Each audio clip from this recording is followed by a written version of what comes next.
মসজিদে কুবা। পৃথিবীতে আল্লাহর সর্বাধিক পছন্দনীয় স্থান হল মসজিদ।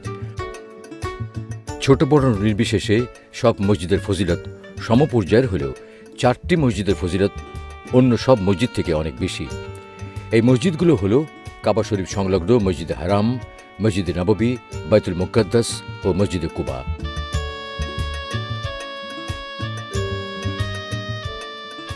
মহান আল্লাহ তাআলা বিশ্বনবী হযরত মুহাম্মদ সাল্লাল্লাহু আলাইহি ওয়াসাল্লামকে সত্য দিন প্রতিষ্ঠা সহ সর্বশেষ এবং সর্বশ্রেষ্ঠ রাসূল হিসেবে দুনিয়াতে পাঠিয়েছেন।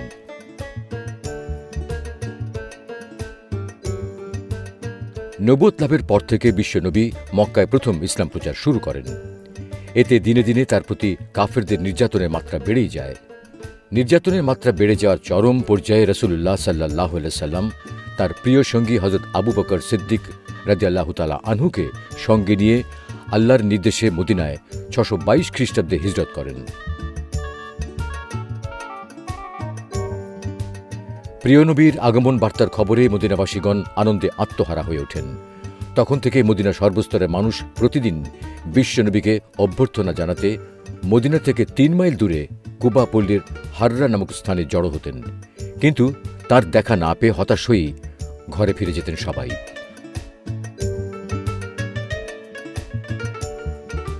হঠাৎ একদিন এক ইহুদি তাদের দুর্গের প্রাচীরে উঠে বহু দূরে মরুভূমির প্রান্তরে ধুলোবালি উঠতে দেখে মদিনাবাসীকে মহানবীর আগমন সংবাদ জানান।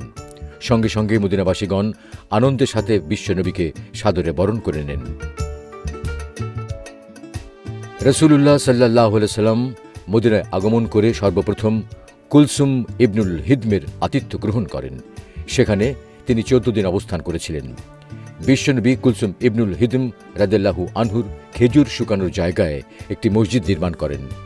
এটি ইসলামের ইতিহাসে মুসলমানদের প্রথম স্থাপনা, যা কুবায় স্থাপিত হয়। এটিই হল ঐতিহাসিক মসজিদে কুবা।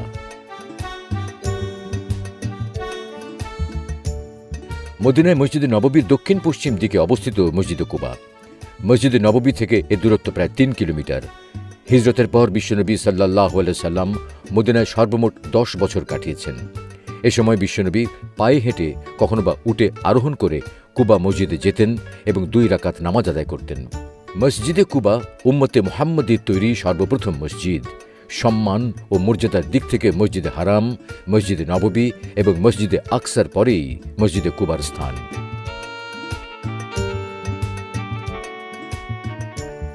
মসজিদে কুবা সম্পর্কে স্বয়ং আল্লাহ তাআলা বলেছেন যে মসজিদ প্রথম দিন থেকে প্রতিষ্ঠিত হয়েছে তাকওয়ার উপর, তাই বেশি হকদার যে তুমি সেখানে নামাজ কায়েম করতে দাঁড়াবে।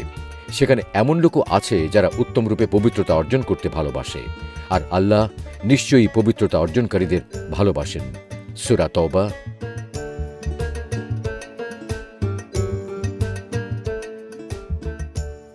হযরত উসাইদ ইবনে হুযাইব আল আনসারী রাদিয়াল্লাহু আনহু হতে বর্ণিত আছে যে রাসূলুল্লাহ সাল্লাল্লাহু আলাইহি ওয়াসাল্লাম বলেছেন, মসজিদে কুবায় 1 ওয়াক্ত নামাজ আদায় করলে সওয়াবের দিক থেকে একটি উমরা আদায়ের সমতুল্য। তিরমিজি।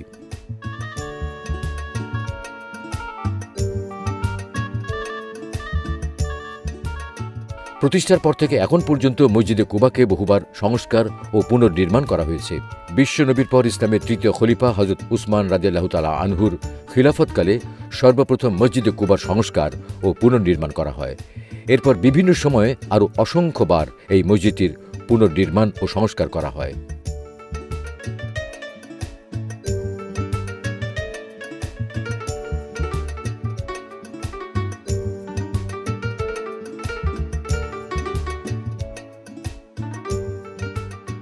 আধুনিককালে সৌদি শাসন আমলে হজ মন্ত্রণালয় মসজিদটির দায়িত্ব গ্রহণ করে, যা মূল ডিজাইনে অধিকতর সংস্কার ও সংযোজন করে।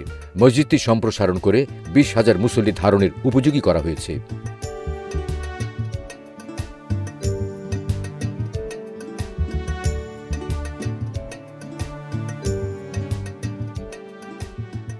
বর্তমান কুবা মসজিদ ইসলামী ঐতিহ্যের পাশাপাশি আধুনিকতম সুযোগ সুবিধা সম্বলিত একটি অনন্য স্থাপত্য।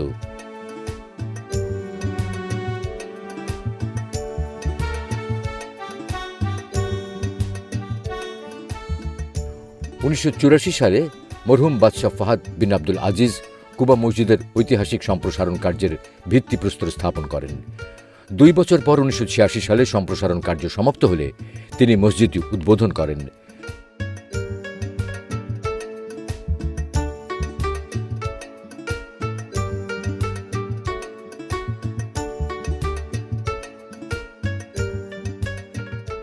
মসজিদটিতে একটি অভ্যন্তরীণ প্রাঙ্গণ সহ কয়েকটি প্রবেশদ্বার রয়েছে।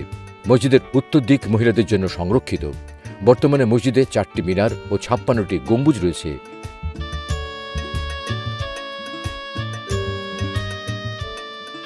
,112 বর্গমিটার এলাকাব্যাপী ইমাম ও মুয়াজ্জিনের থাকার জায়গা, একটি লাইব্রেরি, প্রহরীদের থাকার জায়গা এবং 450 বর্গমিটার স্থানে 12টি দোকানে একটি বাণিজ্যিক এলাকা।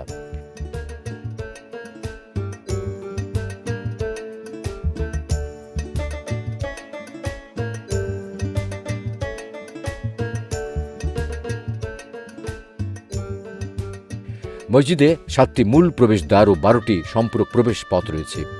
ঐতিহাসিক কুবা মসজিদ শ্বেত বর্ণের একটি অনন্য স্থাপত্য কর্ম, যা বহু দূর থেকে দৃষ্টিগোচর হয়।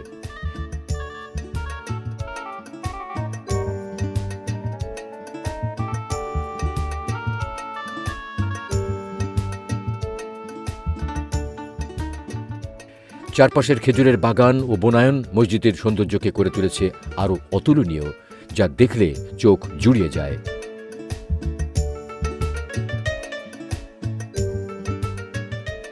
সূর্যাস্তের হলদে বিকেলে মসজিদটি দেখলে হৃদয় ভরে যায় ধর্মপ্রাণ মুসল্লিদের।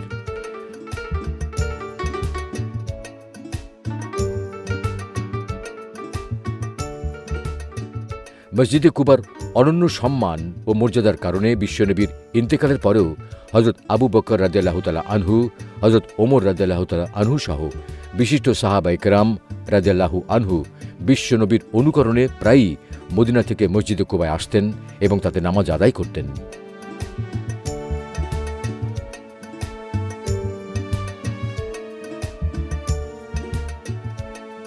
বর্তমানে মদিনা শহরে অনেক সুন্দর সুন্দর মসজিদ রয়েছে। মসজিদে নববীর পর সৌন্দর্য ও নান্দনিকতার তালিকায় মসজিদে কুবা অন্যতম।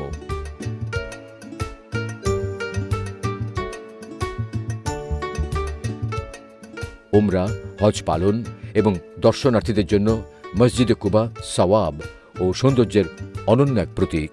ওয়া আখির দাওয়ানা আলহামদুলিল্লাহি রাব্বিল আলামিন।